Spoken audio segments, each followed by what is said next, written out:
오늘 제목은 완전한 은혜 시리즈 6번째. 하나님의 사람은 두려워할 수 있지만 두려움에 머물러 있지 않습니다. 하나님의 사람은 두려워할 수 있지만 두려움에 머물러 있지 않습니다. 제가 부제로 찬양의 능력에 대해서 라고 제목을 달았습니다. 기도에 대해서 저희 교회는 참 많이 강조했는데 오늘 찬양에 대해서 또 찬양의 능력, 왜 이 시대 특별히 오늘 여호사밧 군대의 찬양에 대해서 좀 나눌까 해요. 왜 이 시대 여호사밧 군대의 찬양이 더 필요한지 좀 전할까 합니다. 오늘 말씀은 역대하 20장 17절부터 19절 말씀이에요. 이렇게 기록되어 있습니다. 이 전쟁에는 너희가 싸울 것이 없나니 대열을 이루고 서서 너희와 함께한 여호와가 구원하는 것을 보라. 유다와 예루살렘아, 너희는 두려워하지 말며 놀라지 말고 내일 그들을 맞서 나가라. 여호와가 너희와 함께하리라 하셨느니라 하매 여호사밧이 몸을 굽혀 얼굴을 땅에 대니 온 유다와 예루살렘 주민들도 여호와 앞에 엎드려 여호와께 경배하고 그하 자손과 고라 자손에게 속한 레위 사람들은 서서 심히 큰 소리로 이스라엘 하나님 여호와를 찬송하니라. 아멘. 이 여호사밧 군대의 찬양을 좀 주목할 필요가 있는 것은 전쟁의 때에 불려진 찬양이고 이 찬양으로 말미암아 어마어마한 승리, 생각지도 못한 이들이 전혀 예상치도 못한 승리가 이들에게 주어졌기 때문입니다. 저는 오늘 하루하루가 전쟁의 때와 같다고 생각합니다. 여러분 일터에서 영역에서 총칼만 들지 않았을 뿐이지 여러분 전쟁터와 같은 상황, 이 전쟁이 주는 상징성은 뭐냐면 생명이 위협되는 것이 전쟁이죠. 그와 같은 상황을 아마 뚫고 나가는 많은 사람들이 있는 것 같습니다.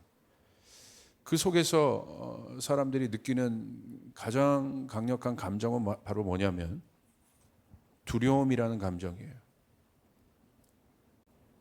오늘 이 두려움의 정체가 무엇인지 또 이 두려움의 본질이 무엇인지 우리 한번 특별히 생각해 봤으면 좋겠습니다. 저는 하나님을 떠난 사람에게 있어서 가장 큰 고통이 무엇일까를 한번 생각해 봤어요. 하나님을 떠난 사람에게 있어서 가장 큰 고통이 뭘까? 그러니까 우리는 하나님의 사람이 어떠한 존재인지를 알고 있어요. 하나님의 사람은 어떤 존재입니까? 하나님과 연합된 존재. 그래서 우리는 하나님의 형상이라고 합니다. 죄로 인해서 그 형상이 깨어졌고 그 결과는 하나님으로부터 분리되었어요. 하나님으로부터 분리된 존재 인간에게 있는 가장 큰 고통은 제가 생각할 때 두려움입니다. 두려움. 제가 제 자신을 가만히 볼 때도 사실 제 안에 두려움이 많다는 것을 느껴요. 솔직하게. 여기서 굉장히 강력하게 말씀을 전하고 또 선포하지만 어떤 상황과 어떤 일들이 일어날 때 참 내가 두려움이 많은 존재구나. 두려움이 많은 존재구나 라는 사실을 제가 느껴요. 요즘 들어 더 그렇습니다. 오히려 사역의 경험을 많이 할수록 하나님 앞에 하나님이 어떤 분인지를 더 알수록 제 안에 두 마음이 공존하는데 그것은 바로 하나님에 대한 경외함과 또 그 하나님에 대한 경외함을 느낀다는 것은 내가 얼마나 부족한 존재인지를 안다는 거죠. 그러니까 그로는 연약하기 때문에 오는 두려움들이 있어요. 이 두 마음이 이렇게 공존해요. 여러분 어떻습니까? 여러분은 두려움이 없나요? 저는 있더라고요. 있어요. 여러 종류의 두려움이 있습니다. 여러 종류의 두려움이 있는데 가장 강력한 두려움은 생명의 위협을 느끼는 두려움이에요. 생명이 위협받을 때, 야 이러다 죽겠구나. 가장 강력한 두려움이죠. 그래서 생각해 봤어요. 두려움의 정체가 뭘까? 그 두려움의 정체를 알려면, 그 개념을 명확히 알려면 항상 어떤 일이든지 그 개념을 명확히 알려면 반대 개념을 알면 돼요. 반대 개념. 두려움의 반대가 뭐겠습니까? 평안이죠.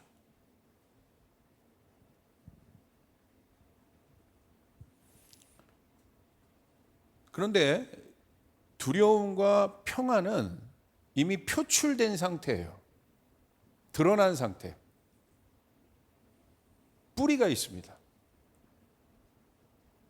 그러니까 나무로 보면 두려움과 평안은 이미 열매 보여지는 상태예요. 그래서 우리가 두려움이란 감정을 실제로 느끼고 평안이란 감정도 느끼는 거예요. 본질이 있어요, 본질. 뿌리. 우린 그 본질을 뿌리라고 그래요, 뿌리.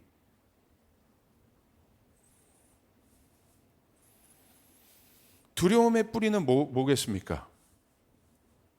불안이에요, 불안. 평안의 뿌리는 안정감이에요. 이 불안과 안정감이란 단어를 우리가 주목해 볼 때, 이 두려움과 평안이란 단어가 얼마나 존재적인 단어라는 것을 우리는 이해할 수 있어요. 왜? 이 뿌리를 보고. 여러분, 안정감은 무엇입니까? 안정감. 안정감은 내 힘을 넘어선 돌봄이 있는 상태를 말해요. 그게 안정감이에요. 내가 내 스스로 만든 어떤 평안이 아니라 그것을 넘어선 돌봄. 돌봄이 있다는 건 뭐예요? 이렇게 살펴지고 있다는 거죠. 보호되고 있다는 거죠. 내 힘을 넘어선, 내 힘을 능가한 어떤 힘에 의해서 돌보아지고 있는 상태. 그게 안정감이에요.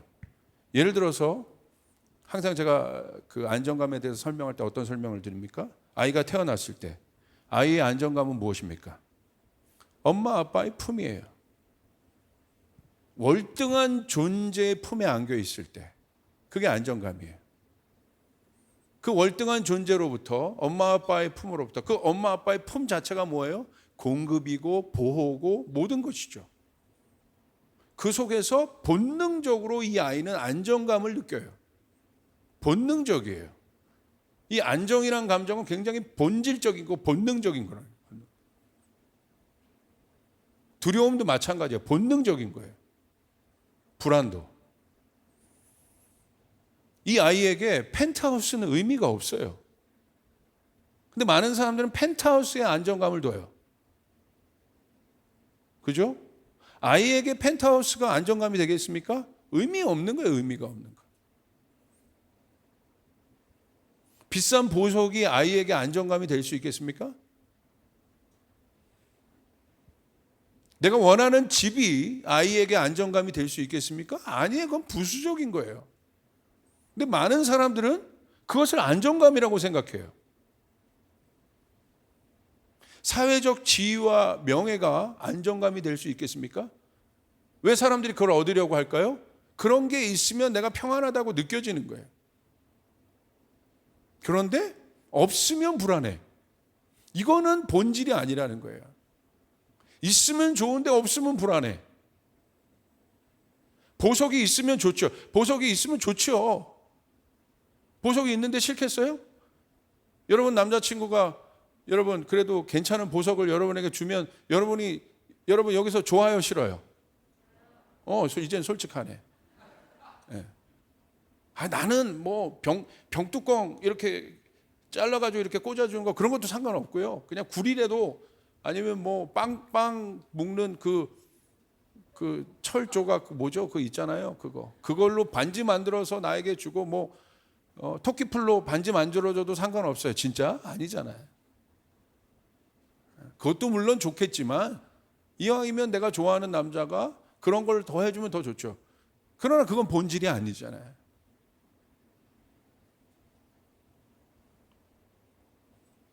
왜 사람들이 그런 것을 그렇게 가지려고 할까요? 안정감 때문에 그런 거예요. 안정감 때문에. 여러분, 안정감은 변할 수 있는 것이 아닙니다. 어머니 아버지의 품이 변할 수 있겠습니까? 위에서 열거한 그 안정감은 상대적 안정감이에요. 제가 나이가 들었어요. 저에게 있어서 아버지와 어머니의 품이 변할 수 있겠어요? 어떻게 변할 수 있습니까? 변할 수 없죠. 지금도 저는 부모님의 품이 저에게는 안정감인데, 나이가 들어도 내일 모레면 이제 50을 바라봐도 절대적이죠. 집이란 안정감을 얘기해요. 홈이 왜 안정감이 되겠습니까? 그곳에 홈 자체가 아니라 아버지가 계시기 때문에. 이 아버지는 어떤 아버지예요? 내가 망가져도, 내가 완전히 무너져도 다시 나를 회복시킬 수 있는, 나를 다시 보호해 줄 수 있는 그분이 계시기 때문에 집이 안전한 거죠. 여러분 믿습니까? 그래서 예수님은 그 성전을 뭐라고 그랬어요? 내 집. 내 집은 뭐야? 예수님의 아버지신 하나님의 집. 만민이 기도하는 집이라고 했어요. 마가복음 11장 17절을 보세요. 이에 가르쳐 이르시되 기록된 바 내 집은 만민이 기도하는 집이라. 집이라고 하셨다는 건 집이라고. 성전이라고 안 하시고. 기도하는 집이라고 하셨다는 건 무슨 말입니까? 기도는 뭐예요? 요청하는 거예요. 누가 기도해요? 성경에서도 보면 어려운 사람들이 기도해요. 죄인들이 기도해요. 의인들이 자기 스스로 의인이라고 생각하는 사람이 기도하는 거 봤어요? 기도하지 않아요. 그건 가짜 기도예요. 기도는 뭡니까? 간구예요. 요청이에요. 그래서 천국에는 기도가 없는 거예요. 요청할 것이 없으니까.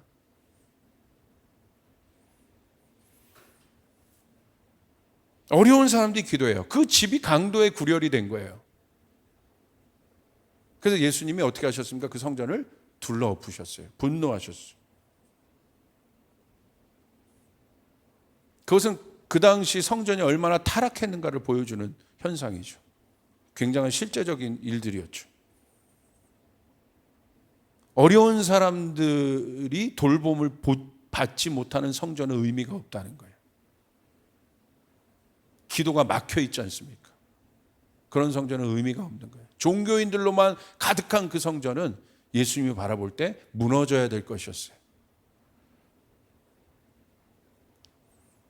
예수님이 이 땅에 왜 오셨겠습니까? 하나님을 떠난 사람의 마음은 무거운 짐으로 가득해요. 하나님을 떠난 그 순간부터 근심과 짐이 우리의 마음을 억누르기 시작해요. 여러분 하나님의 품을 한번 떠나보세요. 아니 떠나보면 안 되지. 큰일 나지. 떠나보셨던 분은 알 거 아니에요. 그 순간 어떤 일이 내 마음 안에서 일어나는지. 탕자가 결국은 하나님의 아버지의 품을 떠났어요. 어떤 일이 일어납니까? 탕자의 마음 안에 그 인생을 짓누르는 어마어마한 무거운 짐. 그 짐을 해결하지 견디다 못했어요. 그래서 결국 어떻게 합니까? 아버지의 품으로 돌아오는. 자신 스스로 그 짐을 해결할 수 없어요. 그 마음의 두려움, 묶임, 실제적인 짐, 눈에 보이지 않지만 모든 것을 탕자가 잃었지만 그 마음 안에는 뭐가 있었어요? 어마어마한 짐이 그 마음을 짓누르고 있는 거예요. 숨도 못 쉬는 거예요. 야, 이대로 가다 나 죽겠다. 이대로 가다 내 인생 끝나는 거 아니야 이거? 그게 두려움이에요. 짓누르고 있는 것.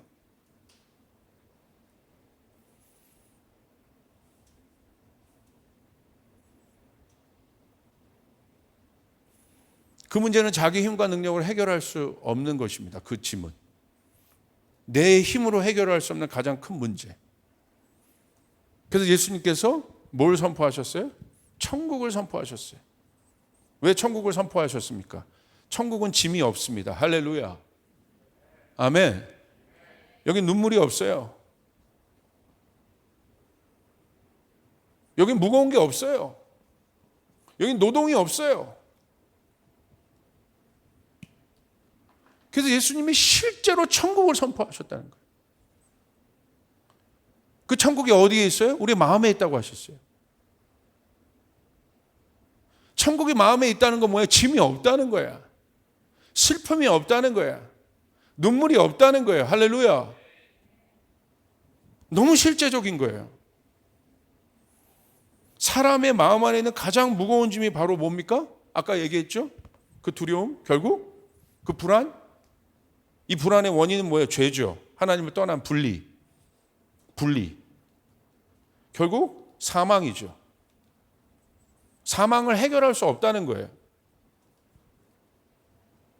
모든 사람의 마음 안에 이 사망이 죄로 인한 죄의 결과인 사망이 그 마음을 짓누르고 있는 겁니다.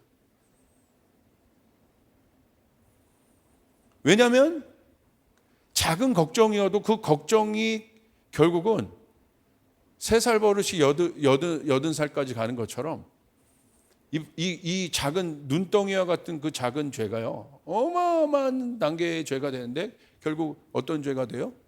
사망의 죄가 돼. 사망의 죄.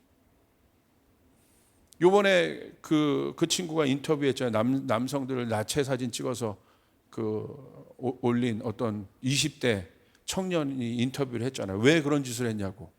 처음에 호기심으로 시작했다가 작게 시작했다가 나중에 끊을 수 없게 되었다고. 결국 어떻게 됐습니까? 그 청년의 인생이 끝난 거예요.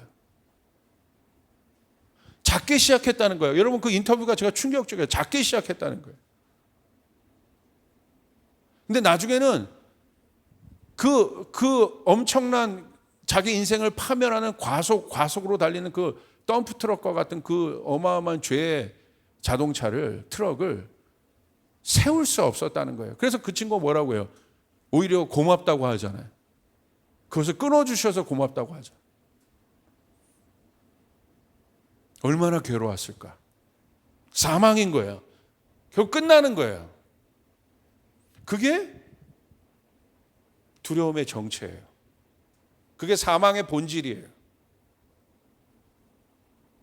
그래서 예수님이 누구인지를 이것을 보면 알 수 있죠. 예수님 어떤 분이십니까? 요한이 예수님을 보고 뭐라고 하셨어요? 보라, 세상 짐을 질고 가는 어린 양이로다. 그 세상의 짐이 우리를 무겁게 한단 말이에요. 우리의 마음을 짓누르는 거예요. 이게 해결돼야 돼요. 할렐루야. 그래야 내가 진정으로 자유케 되는 거예요. 내가 예수님을 안다는 것은 예수님을 믿고 있는 실제는 뭐냐면 그 마음 안에 두려움이 없는 거예요. 그게 천국이에요. 하나님 나라예요. 그리고 예수님 뭐라고 하셨어요? 수고하고 무거운 짐진 자들아 내게로 오라고 말씀하셨어요. 내가 너희를 어떻게 하리라? 쉬게 하리라. 영원한 쉼과 안식을 주시겠다고 말씀하셨어요. 그곳이 어디예요? 천국이죠. 천국의 소망을 말씀하셨어요. 그래서 예수 믿는 사람에게 가장 중요한 것은 뭐예요? 천국이에요. 뭐 딴 얘기하지 마세요. 예수 믿는 사람에게 가장 중요한 것은 천국이에요. 하나님 나라인 것이에요. 그 하나님 나라만이 내 마음 안에 평안을 줄 수 있어요. 펜트하우스가 아니에요. 다른 어떤 것이 아니에요. 그 나라.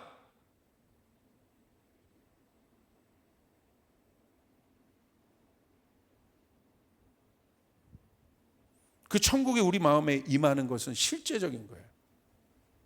그래서 그 천국에 임한 사람들은 하나님의 임재를 사랑해요. 어디 가나. 다른 것을 사랑하지 않아요. 가장 먼저 점검하는 건 뭐냐면 하나님의 임재를 이 공간에 하나님의 임재가 있나?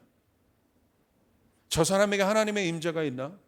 우리의 대화 안에 하나님의 임재가 있나? 그게 천국을 그 마음 안에 킹덤이 now, 천국이 지금 실제로 존재하고 있는 사람의 라이프 스타일이에요. 이 사람은 사망에 눌려 살지 않습니다. 어떤 상황이 발생해서 그 상황이 나를 두렵게 해도 그 사람은요, 그 상황에 두려워도 그 사람은 그 두려움에 절대 눌려 있지 않아요. 저는 이 시대, 이 코로나가 이렇게 창궐하여 또 움직이는 이 시대, 언제 이것이 끝날지도 모르는 이 시대, 저는 이 두려움의 영이 이 시대를 움직이고 있는 것을 보아요. 두려움이 강력한 이유는 무엇입니까? 마음 때문에 그래요. 마음 때문에. 왜 마음이 중요하겠습니까? 잠언 4장 23절 보세요. 모든 지킬 만한 것 중에 더욱 뭐를 지키라고 돼 있어요? 네 마음을 지켜라. 왜 마음을 지켜야 돼요? 여기 나오죠. 생명의 근원이, 중요한 건 이겁니다. 생명의 근원이 이에서 남이라. 다시 말하면 마음을 지키지 못한다는 것은 뭐예요? 생명의 근원이 없다는 거예요, 지금. 여러분, 생명이 무엇입니까? 생명은 힘입니다. 생명은 역동성이에요. 생명은 에너지예요. 생명은 상승되는 거예요. 크레센도 되는 거예요. 그게 생명이에요.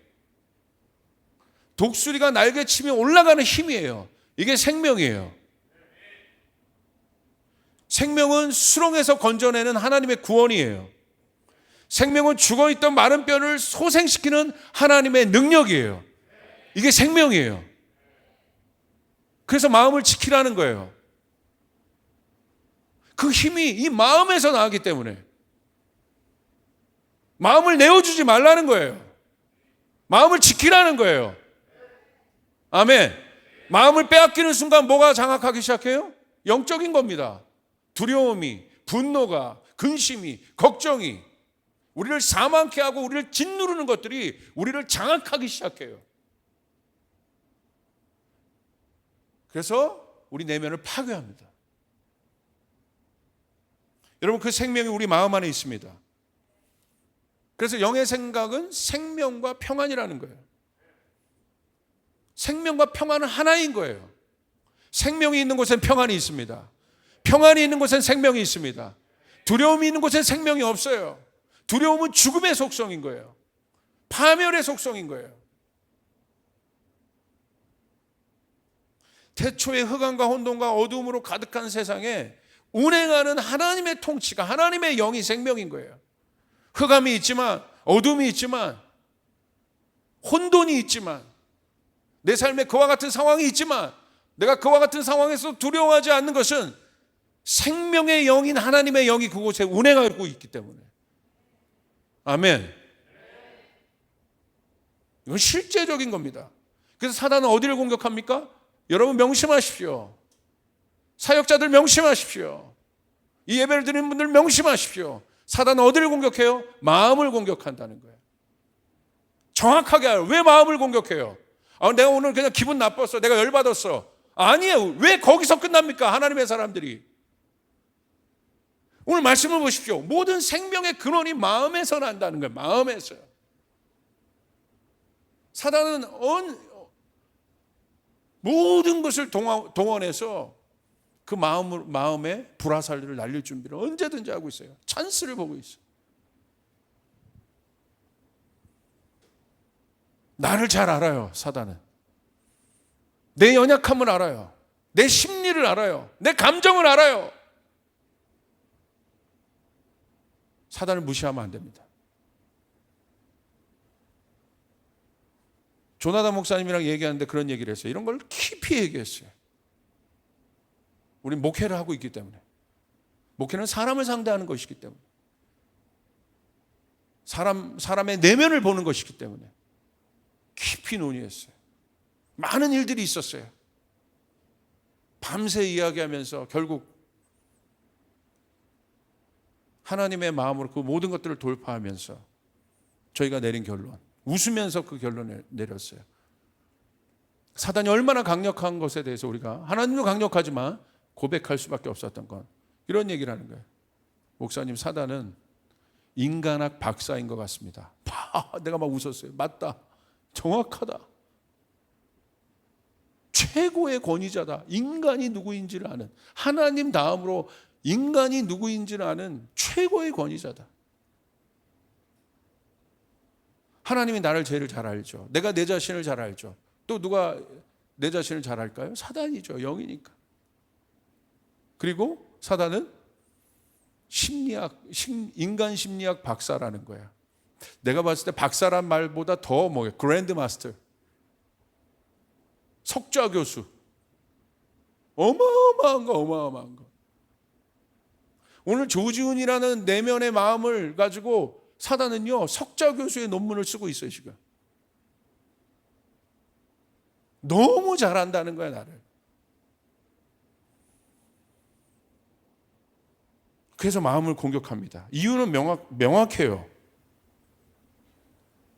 불안과 슬픔, 두려움으로 우리의 마음을 장악하려고 해요. 왜 그러겠습니까? 그것이 사단의 먹이이기 때문에. 사단의 음식이에요. 다른 음식을 주면 안 먹어요. 기쁨, 사랑, 평강 이런 거 주면 사단은 구역질을 하고 도망가요. 사단을 굶어 죽여야 돼. 할렐루야. 사단을 굶어 죽여야 돼. 사단에게 먹이를 엄청 잘 주는 존재들이 있어. 불안, 두려움, 드세요. 배부르다. 야, 더 없냐? 또 갖다 줘. 두려움을 또 갖다 줘. 불안을 또 갖다 줘. 분노를 또 갖다 줘. 야, 더 없냐? 만족이 없어요. 여러분, 사단을 굶어 죽여야 돼. 기쁨 안 먹어요. 평강 안 먹어. 용서 안 먹어요. 사단을 굶어 죽이는 교회, 조이풀 교회. 여러분 믿습니까? 아멘. 저는 이 말은 뭐냐면 분노에 가득하고 자기 연민에 빠져 있고 자기 침륜에 빠져 있는 것들을 보면 저는 이렇게 얘기하고 싶어. 사단에게 먹이를 잘 준다 너. 키우고 있구나 그냥.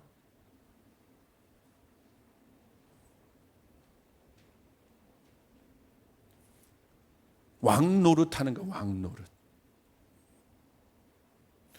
여러분, 불안과 두려움이 가득할 때 우리는 무엇을 할 수 있겠습니까? 믿음의 날개로 높이 날아올려요. 불안은 뭔지 아세요? 두려움은 뭔지 아세요? 그 날개가 꺾여요. 엄청나게 높이 올라갔다가 꺾인 날개. 근데 그 날개는 두려움이기 때문에 믿음의 날개인데 이 믿음의 날개를 꺾을 수 있는 건 두려움이에요. 두려움이 들어오는 순간 이 날개는 무용지물입니다. 믿음의 날개로만 오늘 하늘로 올라갈 수 있어요. 믿습니까? 더 이상 믿음의 날개짓을 하지 못해요. 생각 안에, 마음 안에 추락밖에 없는 거예요. 추락할 때의 가속도 보십시오. 우리 청년들이 그 디스테이션에서 번지 점프했죠. 두려움을 회복하겠다. 기가 막힌 컨셉이에요. 6으로 0을 돌파하겠다. 그게 두려움. 맞아, 그게 두려움이야. 저도 번지 하려고 한번 이렇게 비슷한 거에 서봤는데 솔직하게 못 하겠더라고. 그때 제 큰 딸은 뛰더라고. 왜 못 하겠냐면요. 롤러코스터 이런 건 타겠어. 내가 타고 있으니까. 이거는요. 뭐 뒤에 묶어놨지만 아무것도 없는 거야. 못 뛰게. 차라리 그물이 있으면 뛰겠어. 아무것도 없는데 그냥 뛰라니까 이게 뭐 보이는 게 없잖아요. 잡을 것도 없고. 그럼 실제더라고. 어마어마한 속도로 추락하잖아요. 그게 두려움이야. 믿음의 날개를 치지 못하는 상황. 그 두려움이야. 마비되는 거예요. 그래서 가장 강력한 두려움은 뭘로 나타나냐면 불안으로 나타나요. 불안은 뭡니까? 불안의 정의. 불안과 같은 맥락의 말이 뭐예요? 염려, 근심. 불안, 염려, 근심은 다 뭐예요? 내 힘을 초과한 상태, 넘어버린 상태란 말이에요. 그러니까 뭐예요? 불안하고 염려하고 근심은 뭐와 연결돼 있어요? 내일과 연결돼 있어요. 내일. 그래서 주님 뭐라고 얘기하신 거예요? 내일 일 염려하지 마라. 주님이 돌보시겠다. 할렐루야. 그런데 염려하는 거예요. 어떻게 되지? 어떻게 되지? 사로잡힙니다. 그러니까 결국 뭐예요? 내일이란 이건 시간이잖아요. 시간의 속성.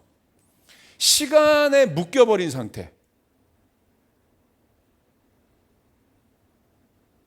시간을 초월하는 것이 아니라 시간에 묶여버린 상태.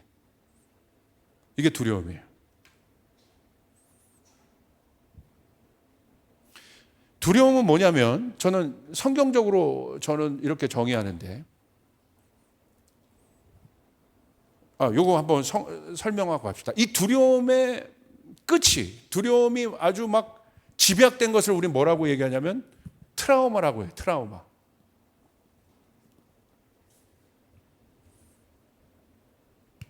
이 트라우마는 그리스어 트라우마스에서 나왔어요. 이게 뭐냐면 트라우마, 상처라는 거예요. 상처. 외상입니다. 외상. 사실 엄밀히 말하면. 그러나 정신건강의학이나 심리학에서는 마음에 깊은 상처를 입힌 어떤 사건이나 상황을 트라우마라고 해요. 마음에 깊이 상처를 입힌 어떤 사건이나 상황을 우리는 트라우마라고 얘기해요. 뭐 사건의 크기에 따라 여러 가지가 있어요. 뭐 전쟁도 있고 성폭행도 있고 뭐 여러 가지가 있잖아요. 큰 트라우마가 있어요. 그러나 트라우마는 그렇게 정의하지 않아요. 우린 그런 큰 것만 생각하는데 트라우마는 사소한 말, 행동 같은 작은 트라우마도 큰 트라우마와 버금간다는 거예요. 뭐냐면 트라우마 어떤 일이든 큰 것이든 작은 것이든 트라우마는 뭐냐면요. 그 중요한 요인이 나를 두렵게 하고 불안하게 하는 그 요인이 사건의 모양으로 나에게 다가오는데 그것이 나에게 주었던 그것이 큰 트라우마이든 작은 트라우마이든 주었던 지속적인 상처, 감정이 바로 트라우마인 거예요. 이게 다른 거예요. 큰 거, 작은 거 굉장히 다른 것 같지만 큰 거에서만 트라우마 남을 것 같지만 어떤 사람 말 들어보면요. 엄마가 얘기했던 어렸을 때 아버지가 얘기했던 그 작은 말 하나가 가슴에 뭐가 됐어요? 상처가 돼서 그 사람의 인생을 묶고 있는 걸 전 많이 봐요. 꼭 전쟁에 그런 곳에 있을 때는 물론 그 두려움이 트라우마가 되는 확률은 굉장히 높지만 아주 작은 말 한마디 갑자기 어떤 친구를 보면 권위에 대한 굉장한 상처가 그것이 트라우마로 있는 적이 있었는데 왜 그러냐면 어렸을 때 아버지한테 한 번도 인정 한 번 받지 못하고 맨날 아버지의 말이 나를 무시하고 그런 말이 계속 전쟁에서 있었던 상황이나 그 말 우리가 외형적으로 비교할 때는 뭐 차이 여러분 어마어마한 차이가 있겠지만 느끼는 사람이 그렇지 않았다는 거예요. 그래서 뭐냐면 트라우마는 그 상처들이 내가 느꼈던 그 상처들이 해결되지 않고 시간 속에서 계속 버무려져 있는 상태. 상처가 시간 속에서 상흔으로 남은 것. 그것을 트라우마라고 얘기해요. 상처가 시간 속에서 상흔으로 남은 것.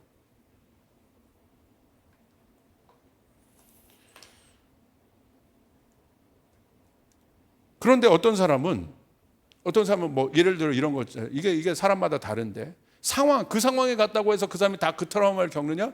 달라요. 예를 들어 이런 겁니다. 물에 대한 트라우마를 갖고 있는 사람이 있어. 근데 물에 대한 트라우마는 뭐예요? 빠져 죽을 뻔했으면 트라우마가 되겠죠. 그런데 물에 들어갔는데 빠져 죽을 한 그런 상황이었어. 그런데 밑에 이렇게 해보니까 어떻게 보니까 발이 닿았어. 밑에 이렇게. 그래서 밑으로 내려갔다가 자기가 죽을 뻔한 어려움이 있었지만 발이 닿았다는 것을 알고 침착하게 물을 박차고 올라갔어. 그 사람에게는 그것이 살아난 경험이잖아. 그 사람에게는 그게 트라우마가 되지 않아요. 어떤 사람에게는 그게 트라우마가 되는데. 그러니까 빠져나와 본 경험이 있는 사람에게는 그게 트라우마가 되지 않아요. 그래서 굉장히 상대적인 거예요. 그래서 왜냐하면 그 속에서 자기가 헤어나지 못했기 때문에 이 트라우마는 상처는 두려움은 뭐와 연결되어 있어요? 시간과 연결이 되어 있다는 시간과. 시간 속에 묻혀 있단 말이에요. 근데 한 번이라도 자기가 이겨본 경험이 있는 사람은 그 시간을 이겨버린 거예요. 다른 시간을 사는 거예요. 그래서 그것이 트라우마가 되지 않아요. 근데 영적인 원리로도 저는 이렇게 좀 정의하고 싶어요. 영적인 원리에서 두려움은 뭐냐? 아까 이 존재적인 이유에 대해서 얘기했어요. 두려움은 우리의 인생 가운데 하나님의 부재의 시간인 모든 것이 두려움이에요. 이걸 깊이 깨닫길 바랍니다. 반드시 그 두려움은, 하나님의 부재의 시간은 두려움으로 우리의 인생 가운데 돌아와요. 우리 믿는 사람에게 있어서 두려움은 하나님의 부재예요. 하나님이 없던 시간, 반드시 하나님의 그 부재의 시간은 두려움이라는 걸 부메랑으로 우리에게 돌아온다는 거예요.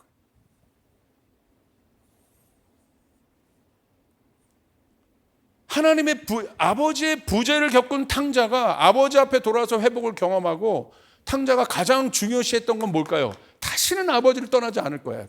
다시는 내가 아버지를 떠나지 않겠다. 하나님의 부재, 아버지의 부재 가운데 있는 어마어마한 두려움을 겪었기 때문에. 그러지 않을까 저는 생각해요. 진짜 신앙이란 뭐냐? 진짜 하나님 앞에 돌아선 사람들의 증거는 뭐냐?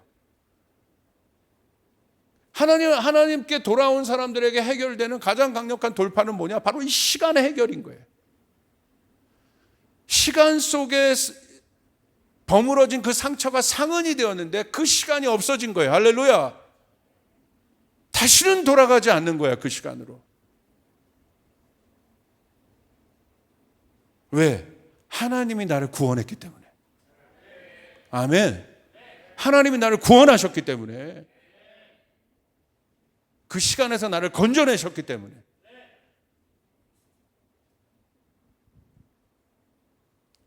그 다음부터 이 사람은 흔들리지 않죠. 절대적 안정감. 그 다음부터 두려움이 아닌 평강이 이 사람을 다스려요.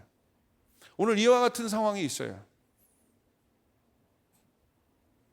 최근 중보팀이 저를 위해서 중보를 해주는데, 날마다 돌아가면서 계속 중보 기도를 보내요. 이게 거의 10년 가까이 한 것 같아요. 우리 중보팀을 향해서 박수 한번 쳐주세요. 저와 교회와 또 사역자들 위해서 정말 날마다 그 수고를 해요.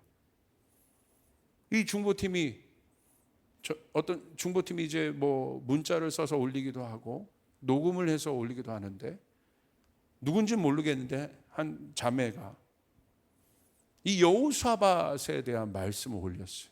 이 여호사밧, 오늘 읽었던 여호사밧의 말씀으로 교회와 저를 위해서 기도하는데, 사역자들을 위해 기도하는데, 이게 훅 레마로 다가오는 거예요. 이게 훅 다가오는 거예요. 물론 다른 기도 내용도 레마로 다가옵니다.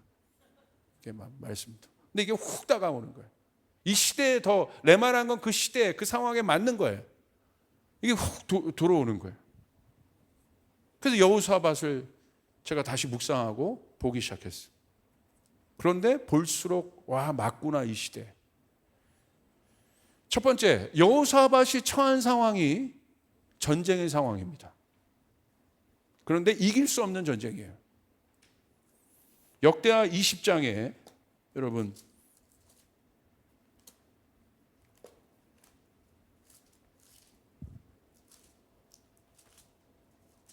이 여호사밧 전쟁에, 여러분 오늘 말씀을 듣고 나면 여러분 역대하 20장을 꼭 찬찬히 한 구절씩 좀 보시길 바랍니다.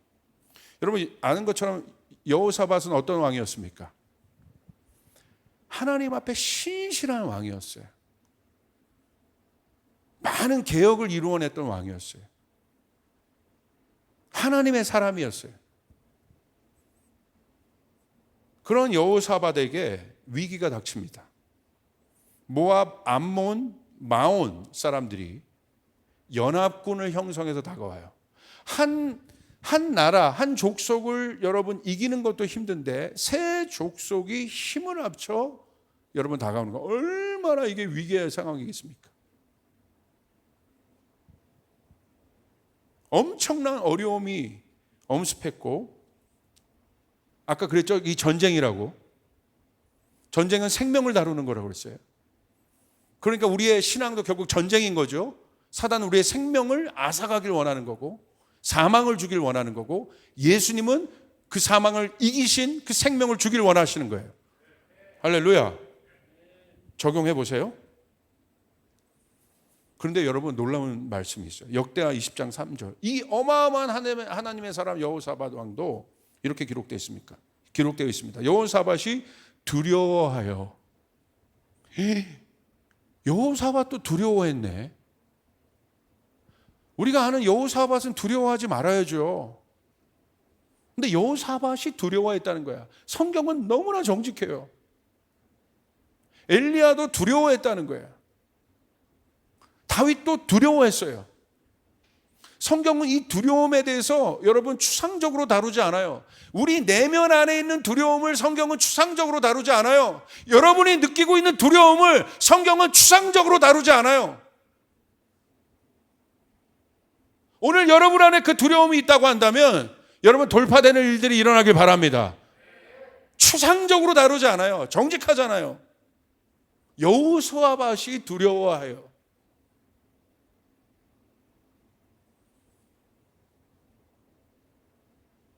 그 상황이 어떤 상황이건, 관계의 문제건, 여러분 내면 안에 있었던 상처의 문제건, 가정의 문제건, 그것이 여러분 안에 두려움으로 있다고 한다면 그것은 실제라는 거예요.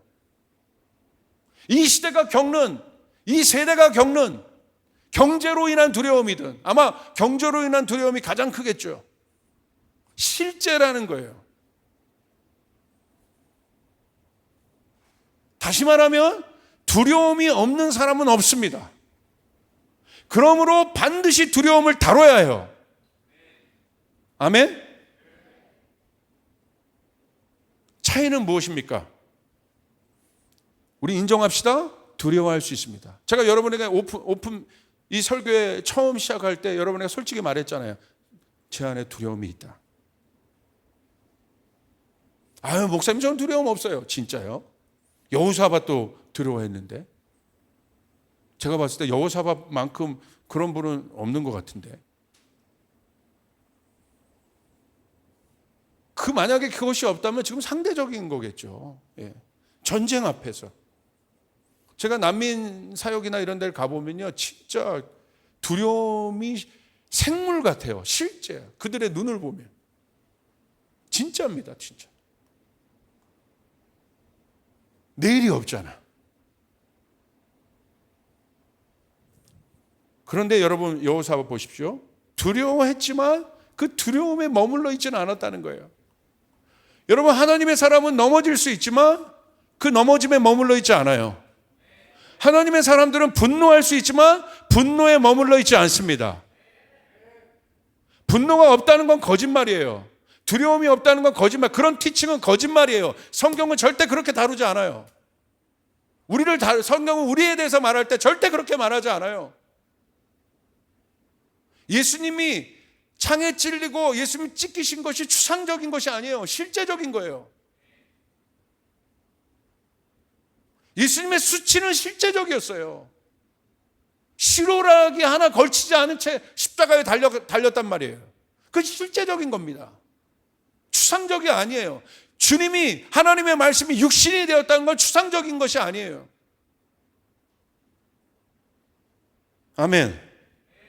그러나 두려워할 수 있지만 여호사밧은 어떻게 했어요? 두려움에 머물러 있지는 않았다.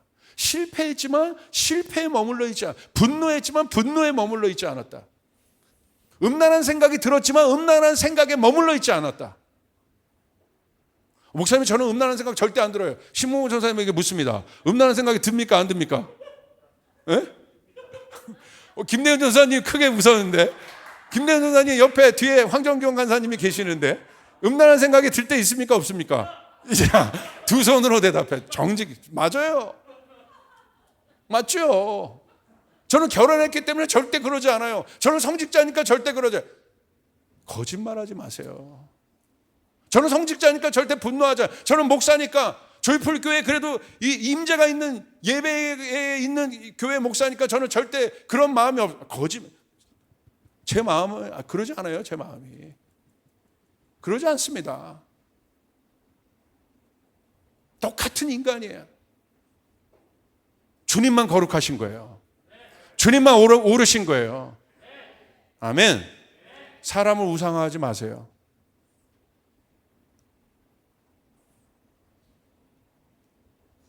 그러므로 두려워할 수 있지만 두려움에 머무는 것은 어리석은 것입니다. 여호사밧이 어떻게 합니까? 기도가 시작돼요. 뭐라고? 역대하 20장 3절 다시 보세요. 여호사밧이 두려워했지만 여호와께로 낯을 향하여 간구하고 온 유다 백성에게 금식하라 공포하며. 자, 두려움이 있었습니다. 여러분에게 두려움이 있을 수 있어요? 있을 수 있다는 거야. 제가 코로나 걸렸을 때 두렵더라고. 있을 수 있다는 거야. 너무 많은 생각들이 나더라고.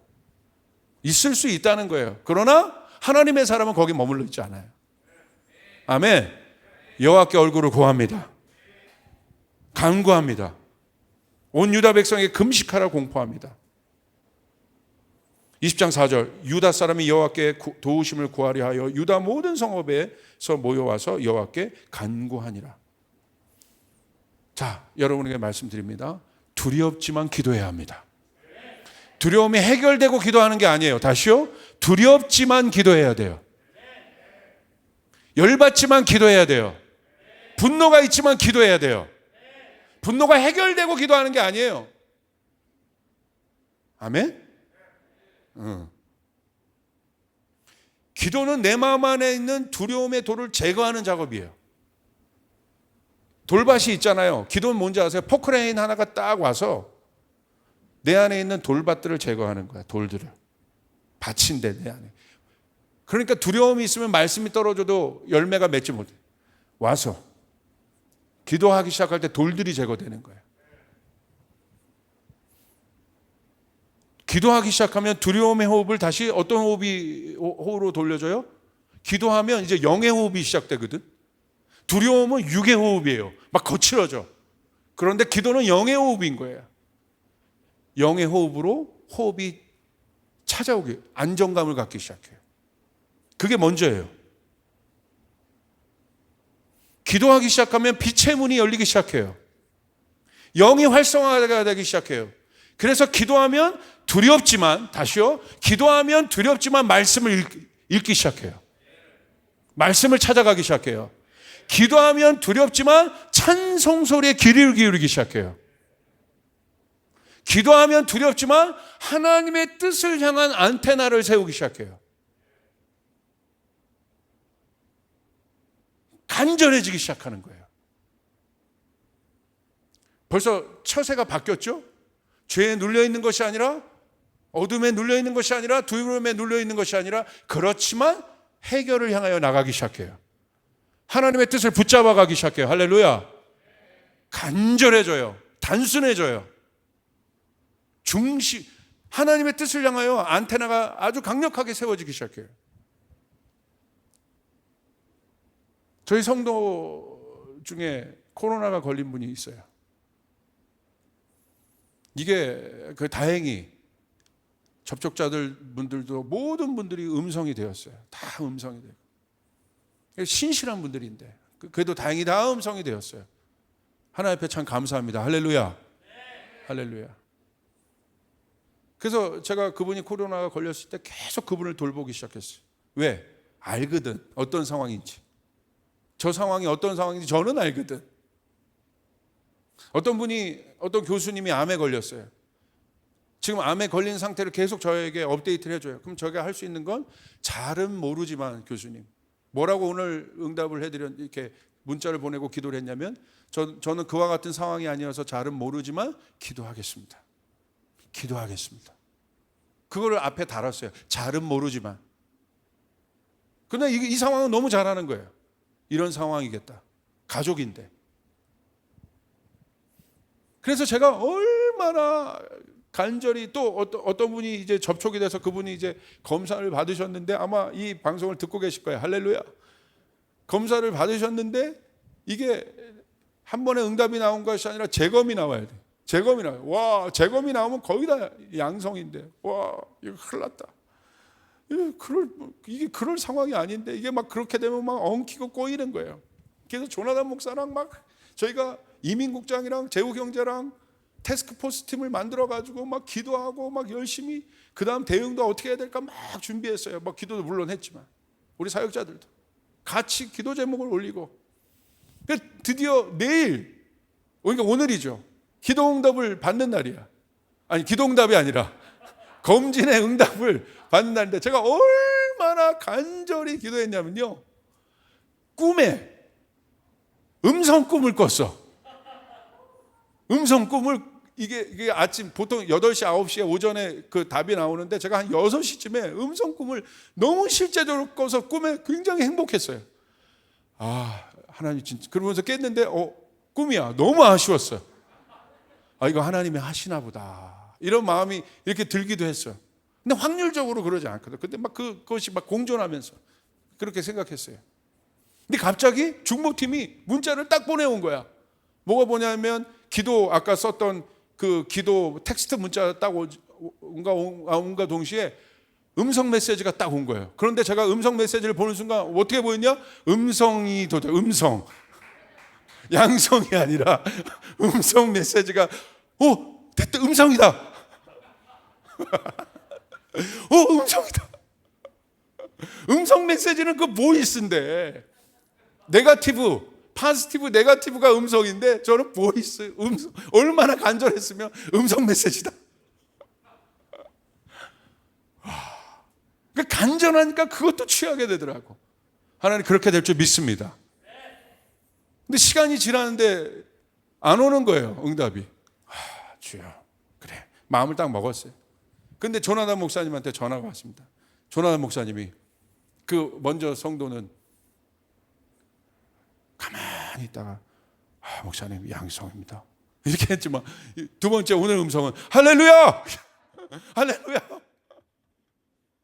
나도 벌떡 할렐루야.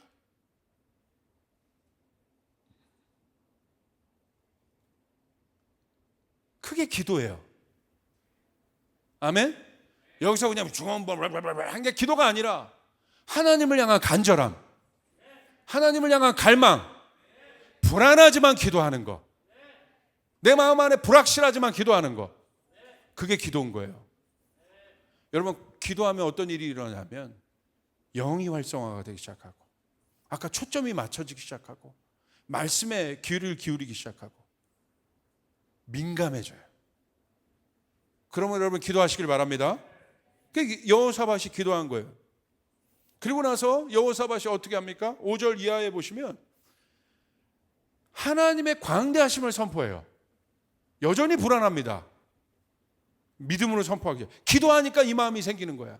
6절에 이르되 우리 조상들의 하나님 여호와여 주는 하늘에서 하나님이시나이까 이방 사람들이 모든 나라를 다스리지 아니하시나이까 주의 손에 권세와 능력이 있사오니 능히 주와 맞설 사람이 없나이다. 할렐루야.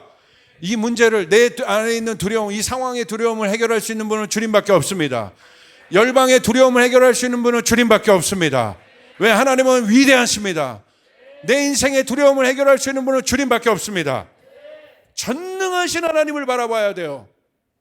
약하신 하나님이 아니라 전쟁에서 이기신 하나님을 바라봐야 돼요. 내 문제를 해결하실 주님을 바라봐야 돼요. 그 하나님을 선포하기 시작했어요. 여러분, 말은 능력이라고 했잖아요. 선포하기 시작했어요. 두려움의 말을 뱉으면, 그 두려움이 부정의 말을 뱉으면 누가 들어요? 내가 들어요. 듣는 것이 내 안에 생각이 되고, 듣는 것이 내 안에, 왜냐하면 믿음은 들음에서 나오기 때문에 그 모든 것이 내 안을 사로잡게. 그러므로 우리의 말들이 이 두려움에 있을 때 여러분의 선포는 중요한 것입니다. 하나님의 전능하심을 외치시길 바랍니다. 주님, 내가 두렵습니다. 그러나 하나님 하실 수 있습니다. 하나님 하실 수 있습니다. 여러분 믿습니까? 그리고 어떻게 합니까? 12절 오직 주만 바라보는 거예요. 딴 데 바라보지 않고, 우리 하나님이여 그들을 징벌하지 아니하시나이까 우리를 치러오는 이 큰 무리를 우리가 대적할 능력이 없고. 지금 여호사밧은 믿음으로 고백하지만 좀 두려운 거예요. 여러분, 저는 이 말씀이 너무 막 감동적이고 막 이해가 돼. 우리는 대적할 능력이 없습니다. 하나님, 이 문제 해결해 주지 않으면 나는 어렵습니다. 너무 강력합니다. 그러나 뭐라고 얘기합니까? 그럼에도 어떻게 할 줄도 알지 못합니다. 이런 여호사밧의 마음 상태를 보여주는 거예요. 그러나 뭐라고 얘기합니까? 오직 주만 바라보나이다. 오직 주만 바라보나이다. 여러분, 주님만 바라봐야 합니다. 두려움에서 나오는 길은 오직 하나입니다. 주님만 바라봐야 합니다. 두려움의 해결이 중요한 이유는, 주만 바라봐야 되는 이유는 뭐냐면 결과에 상관없이 마음의 승리를 주기 때문에 그래요. 그리 아니하실지라도 마음의 어택을 받지 않아요. 주님이 그렇게 하지 않으셨을지라도 마음의 어택을 받지 않아요. 마음의 어택을 받지 않는다는 건 그 상황이 내가 원했던 대로 지금 그 상황이 해결됐을지 해결 못 된다 할지라도 어떤 일이 있는 줄 아세요? 결국 하나님이 이 문제를 해결하실 거야. 할렐루야. 여러분, 큰 믿음이 생기기 시작해. 그러므로 반드시 이 기도를 해야 됩니다. 트라우마로 남지 않아요. 이 사람에겐 결국 모든 일이 아까 보미가 찬양 인도했던 것처럼 모든 일이 간증이 됩니다. 하나님의 역사가 됩니다. 그러므로 기도해야 되는 것이에요. 주만 바라봐야 하는 것이에요. 아멘. 아멘. 자, 이 단계를 넘었다면 여러분, 이 말씀을 선포하고 오늘 끝내고 싶은데, 이제 여기서 끝나는 것이 아닙니다. 이제 역전이 일어나야 되는 거예요. 여러분, 이제 돌파가 일어나야 돼요. 이 모든 두려움을 나에게 주었던 이 모든 상황들을 해결할 수 있는 여러분 반격이 일어나기 시작해야 돼요. 반전이 일어나기 시작해야 돼요. 하나님에게 우리에게 준 반전과 반격의 공격, 여러분 기도는 토대를 만드는 거고요. 반격과 반전은 바로 뭐냐면, 우리의 공격은 뭐냐면 역으로 그것은 찬양입니다. 아멘. 그것은 찬양인 거예요. 그렇게 여호사밧이 선포하니까 하나님의 영이 임하기 시작해요. 활성화가 되기 시작했다는 거예요. 하나님의 영이 임하기 시작해. 그러니까 어떤 일이 일어나요? 야시엘이 갑자기 15절 보세요. 이르되 온 유다와 예루살렘 주민과 여호사밧 왕이여 들을지어다. 예언합니다. 여호와께서 이같이 너희에게 말씀하시기를 너희는 이 큰 무리로 말미암아 두려워하거나 놀라지 말라. 드디어 해결합니다. 이 전쟁은 너에게 속한 것이 아니요 하나님께 속한 것이니라. 할렐루야. 성경에서 말하는 전쟁의 정의는 뭐냐면 우리에게 속한 것이 아니라 전쟁은 하나님께 속해 있다. 여러분에게 일어나는 모든 전쟁은 우리에게 속한 것이 아니라 하나님 앞에 속해 있다. 이 도시에 일어나는 전쟁은 하나님께 속한 것입니다. 여러분 믿습니까? 16절 내일 너희는 그들에게로 내려가라. 그들이 시스고개로 올라갈 때에 너희가 골짜기 어기 여루엘 들 앞에서 그들을 만나려니와. 17절 이 전쟁에는 너희가 싸울 것이 없나니. 여러분 어차피 이 전쟁은 우리의 힘으로 할 수 있는 전쟁이 아닙니다. 이 세 족속을 우리가 이길 수 있는 전쟁이 아니에요. 우리가 할 일은 뭐예요? 대열을 이루고 서서 우리 마음 안에 대열을 이루어요. 정렬돼야 돼요. 하나님만 보고 있어야 되는 거예요. 다른 모든 것들을 제거하고 있어야 돼요. 이 문제를 해결할 수 있는 건 주님밖에 없다. 우리 가정의 두려움을 해결할 수 있는 분은 주님밖에 없다. 우리 안에 정렬이 일어나기 시작해야 돼요. 이루고 서서 우리가 할 일은 간단해요. 너희와 함께한 여호와가 구원하는 것을 보아라. 우리는 어떤 하나님을 바라봐야 돼요? 구원의 하나님. 쫓아가겠습니다. 구원의 하나님. 우리가 바라봐야 될 하나님은 전쟁에서 이기신 하나님이고 구원의 하나님. 구원의 하나님을 찬양해야 됩니다. 다른 하나님이 아니라 구원의 하나님. 여러분 궁핍하십니까? 공급의 하나님을 바라봐야 돼요. 여러분 아프십니까? 치료의 하나님을 바라봐야 돼요. 아멘. 구원의 하나님을 바라봐라. 구체적인 거예요. 유다와 예루살렘아 너희는 두려워하지 말며 놀라지 말라.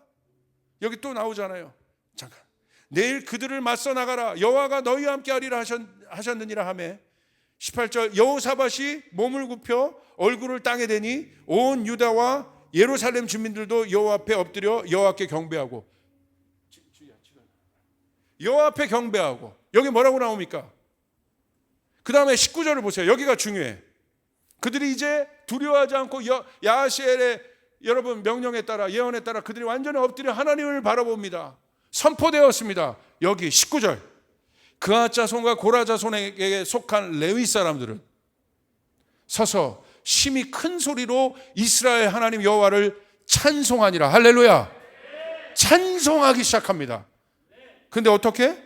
이에 백성들이 이 아침에 일찍 일어나서 드고아로 들러 나가니라. 나갈 때 여호사밧이 서서 이르되 유대와 예루살렘 주민들아 내 말을 들을지어다. 너희는 너희 하나님 여호와를 신뢰하라. 그리하면 견고히 서리라. 그의 선지자들을 신뢰하라. 그리하면 형통하리라 하고. 할렐루야. 이 찬송은 뭐냐면 할랄이에요. 할랄은 뭐냐면 명백해지다예요. 여러분 하나님의 승리가 명백해지는 것입니다. 하나님의 구원이 명백해지는 것입니다. 찬송은 명백하게 해주는 힘이 있는 것이에요. 이 승리가 명백해지는 것이에요. 여러분의 입술에서 찬송이 울려 퍼지길 바랍니다. 여러분, 지금 이 시대는, 이 두려움의 전쟁 속에 있는 이 시대는 어떤 찬양이 필요하느냐? 여호사밧의 찬양이 필요한 것이에요. 여호사밧 군대의 찬양이 필요한 것입니다. 왜 그렇습니까? 21절이 하이라이트예요. 백성과 더불어 의논하고. 여호사밧의 찬양이 뭔지 아십니까? 군대의 찬양이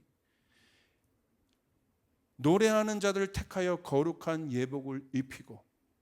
레위인들이에요. 우리 교회는 예배팀이고 우리도 될 수 있어요. 군대 앞에서 행진하며 여호와를 찬송하여 이기를 여호와께 감사하세 그 인자하심이 영원하다 하게 하였더니. 보십시오.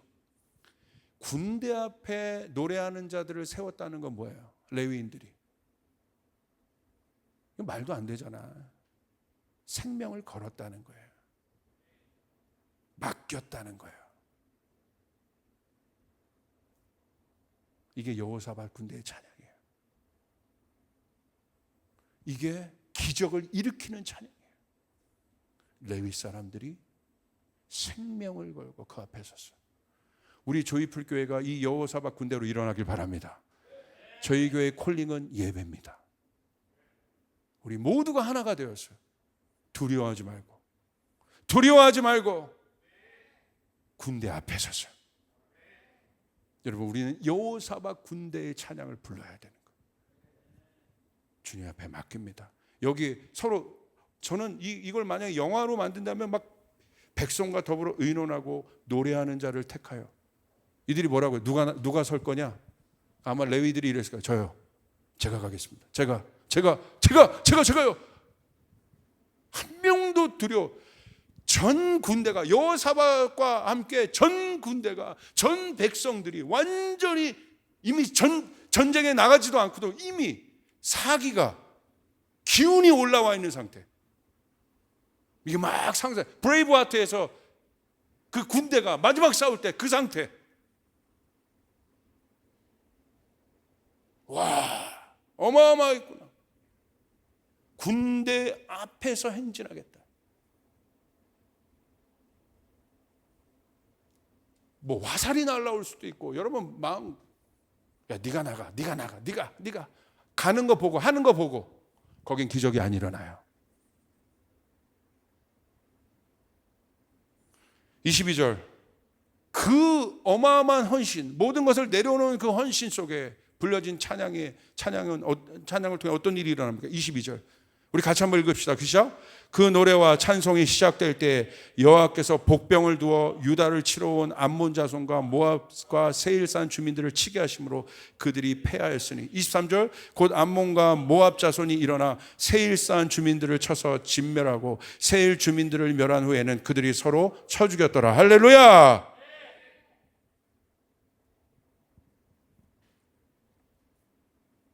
레위가 앞에 섰다는 건 전 백성이 한 몸 되었다는 거예요. 한 마음 되었다는 거예요. 여호사밧, 리더인 여호사밧뿐만 아니라 전 백성이 혼연일체가 되어서 이 전쟁을 뚫어내리라. 지금 다 건 겁니다. 그런데 어떤 일이 일어납니까? 아까 어떤 야시엘을 통해서 어떤 예언이 있었어요? 주목하십시오. 이 전쟁은 너에게 속한 것 아니다. 하나님의 전쟁이다. 그렇게 됐을 때 피 한 방울 묻히지 않고 자기들끼리 연합해 있는 그 어마어마한 연합전선이 깨지기 시작해요. 서로 죽이기 시작하는 거예요. 저는 지금 하나님을 대적하는 모든 영들이 다 모여있는 느낌들이 있어요. 그래서 버거운 거예요. 교회는 분열되어 있고 한 몸, 작은 교회든 큰 교회든 한 몸 한 마음 만들기가 그렇게 힘든 거야. 그래서 저희 교회에 이 마지막 시대를 해결할 수 있는 힘은 키워드는 공동체밖에 없어요. 코이노니아의 공동체. 왜? 어마어마하게 연합정선을 형성했기 때문에. 근데 이 어마어마한 연합정선을 깰 수 있는 것은 바로 무엇입니까? 여호사밧 군대의 찬양밖에 없다는 거예요.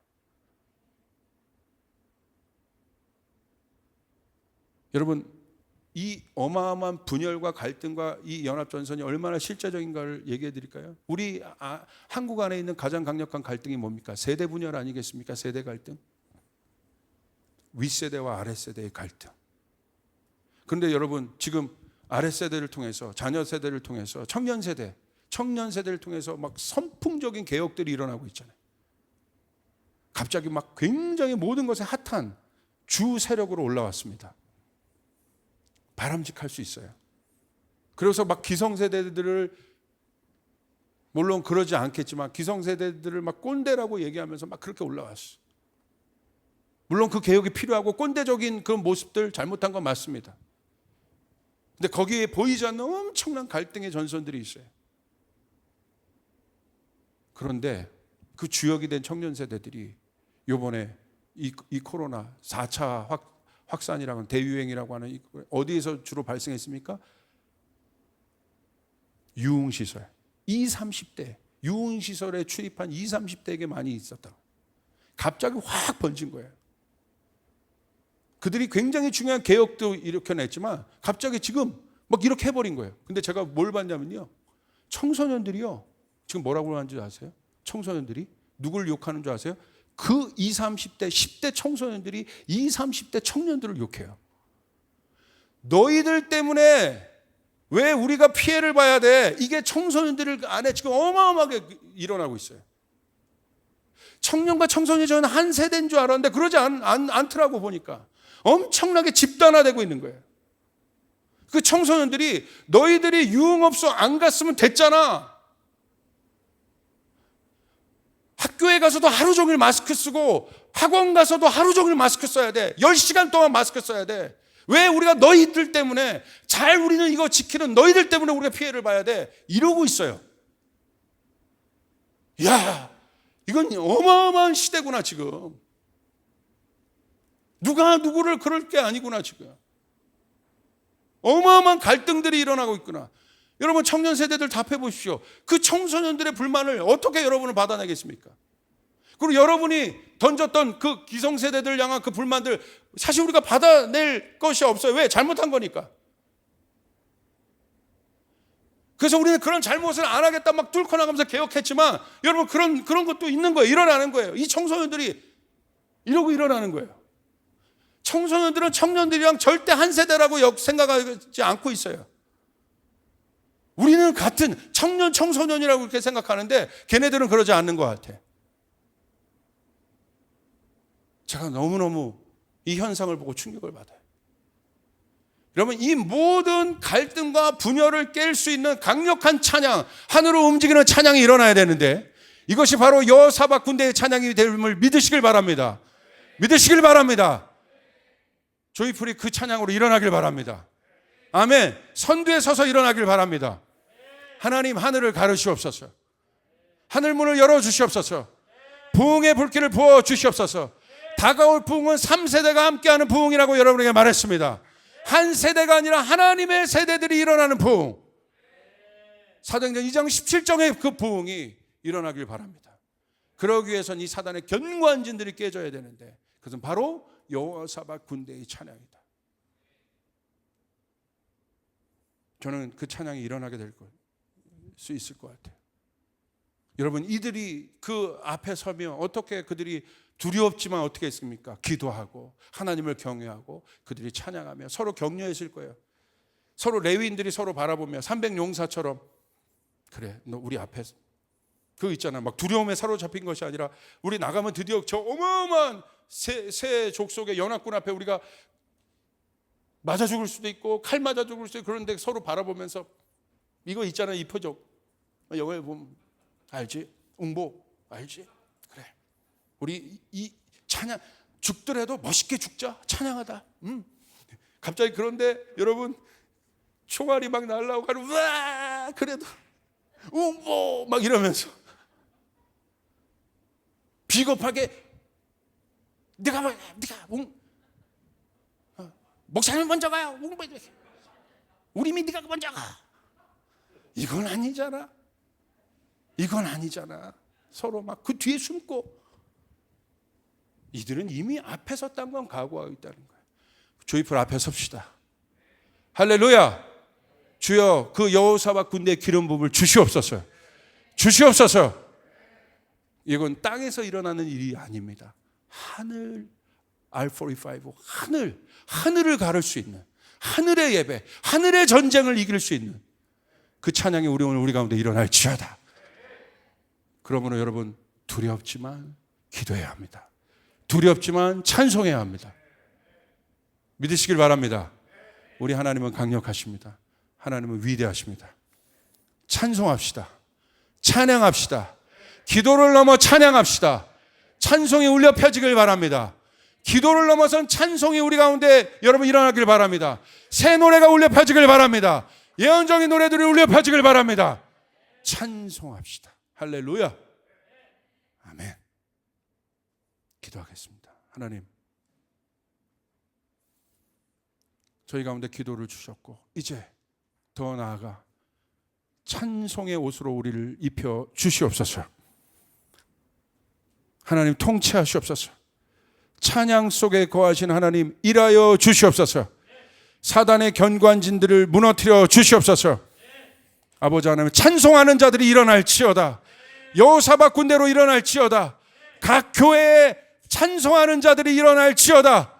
두려워하지 않는 자들이 일어날지어다. 하나님, 찬송의 옷으로 우리에게 옷 입혀 주시옵소서. 감사드립니다. 예수님의 이름으로 기도드리옵나이다. 아멘.